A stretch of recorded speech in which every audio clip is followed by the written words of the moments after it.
거래 가뭄에 전국의 아파트 매물이 쌓이고 있습니다. 지난해 7월 26만 2천여 건이었던 전국 아파트 매물은 이번 달 42만 7천여 건으로 62% 넘게 증가했는데요. 서울만 놓고 봐도 48% 이상 매물이 늘었습니다. 앞으로 집값이 내릴 것으로 예상하는 사람이 많아진 데다가 대출 금리까지 오르면서 매수 심리가 위축된 영향으로 보이는데요. 한국부동산원이 발표한 지난주 서울 아파트 매매 수급 지수는 86.8로 9주 연속 하락해 집을 사려는 사람보다 팔려는 사람이 많은 것으로 나타났고요. 전국 아파트값도 하락세를 이어가고 있습니다. 고유가 고물가로 서민들의 부담이 커지고 있는데 금리까지 빠르게 오르고 있죠. 이대로면 올 연말에 8%대 대출금리가 나올 거란 전망이 나옵니다. 임경아 기자입니다. 서울 은평구의 한 뉴타운 단지. 대규모 입주를 앞두고 공급 물량이 늘면서 전셋값이 1억 가까이 떨어졌는데도 최근 들어 반전세나 월세로 집을 구하려는 문의가 늘고 있습니다. 금리가 자꾸 올라 전세금 마련하러 큰돈을 대출받을 바엔 차라리 매달 월세를 내겠다는 겁니다. 작년까지만 해도 2% 후반대 아마 이제 4% 넘어갈 거라고 알고 있고요. 급작스럽게 상승을 하다 보니까 월세로 하는 게 속 편하다. 매매 시장도 금리 인상 여파에 잔뜩 얼어붙은 분위기입니다.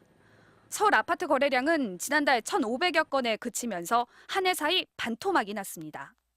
현재 주요 은행 주택담보대출은 연 4.3%에서 7.1% 수준, 올해 들어서만 2%포인트 넘게 올랐는데 연말쯤 8%대에 진입할 거라는 전망까지 나왔습니다. 미국이 기준금리를 한꺼번에 0.75%포인트 올린 자이언트 스텝을 단행하면서 한국은행 역시 연말까지 기준금리를 적어도 1%포인트 더 올릴 것으로 예상되기 때문입니다. 8%대 주택담보대출 금리가 현실화된다면 2008년 금융위기 이후 14년 만의 일입니다. 물가 상승 압력이 너무 강하다 보니까 경기에 대한 부담이 다소 커지더라도 금리를 가파르게 올려서 우선 인플레를 진정시켜야 된다라고.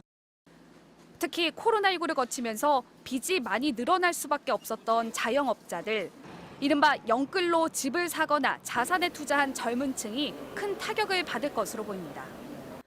무엇보다 금리 인상으로 커진 이자 부담이 결국 소비 위축 등 경기 침체로 이어질 거란 우려도 나옵니다. MBC 뉴스 임경아입니다.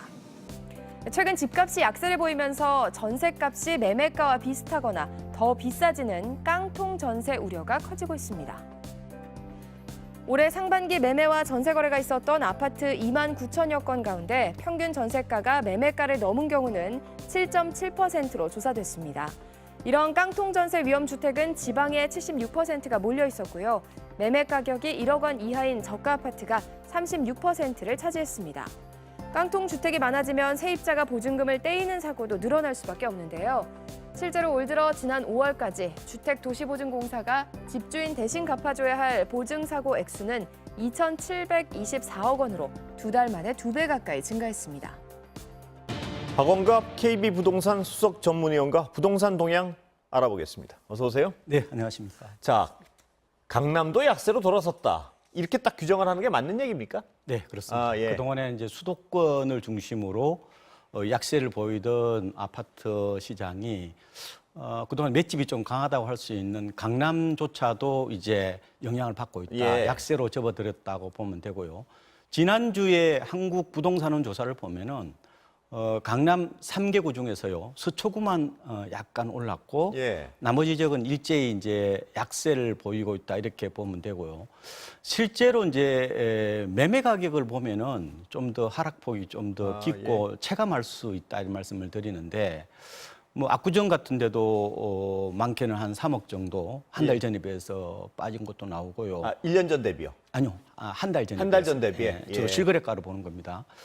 주로 가격이 좀 두드러지게 하락한 곳이 잠실 같은 데 같아요. 왜냐하면은 이 대단지는요, 원래 거래가 안 되잖아요. 그런데 뭐 불황이라도 한두 개는 거래될 거잖아요. 그게 시세로 이제 포착이 된다, 이렇게 보시면 되고, 그러면 다른 곳이 안 떨어진 곳이 그러면은 그게 가격이 안 빠진 거냐? 그건 아니고 다만 거래가 안 될 뿐이다, 이렇게 보시면 되는데, 지금 잠실 같은 경우 리센처 84제곱미터, 흔히 말 4평짜리를 보니까요. 잠실이요? 예. 이번에 5월에 22억 5천만 원에 팔렸어요. 예. 그런데 주로 집값이 작년 9월부터 11월 사이가 정점입니다. 예. 10월로 보면요.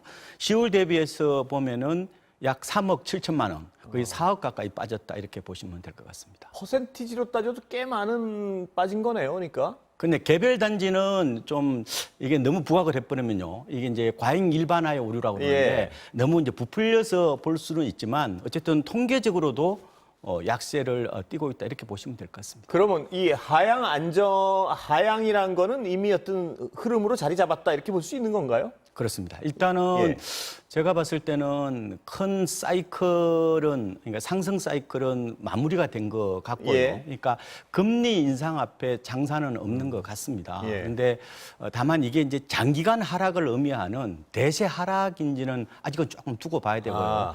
결국은 이제 금리가 관건인데 금리가 어느 정도 좀 진정된다고 그럴까요? 이게 상승 랠리가 어느 정도 좀 마무리되어야만이 집값도 좀 안정이 될 수 있겠다 이렇게 보고 그래서 적어도 한 1년 정도는 시장을 지켜봐야 되는데 예. 약세 가능성이 있다 이렇게 예상을 해보고 있습니다. 그런데 말씀하신 금리가 가장 중요한 부분이면 금리는 지금 오르는 게 기정사실처럼 시장은 받아들이고 있다면요. 거꾸로 그렇죠. 그 얘기는 대세 하락 쪽으로 가는 것도 어느 정도는 그 확실성이 좀 높다 이렇게 봐야 되는 거 아닌가요? 대세 하락을 어느 정도 봐야 되겠습니까? 예. 저는 금리가 글쎄요, 뭐 제가 완전히 금융 전문가는 아니지만 적어도 내년 뭐 정도가 금리 피크로 보지 않습니까? 예. 그러면 금리가 그 이후에는 또 내릴 수도 있잖아요. 예.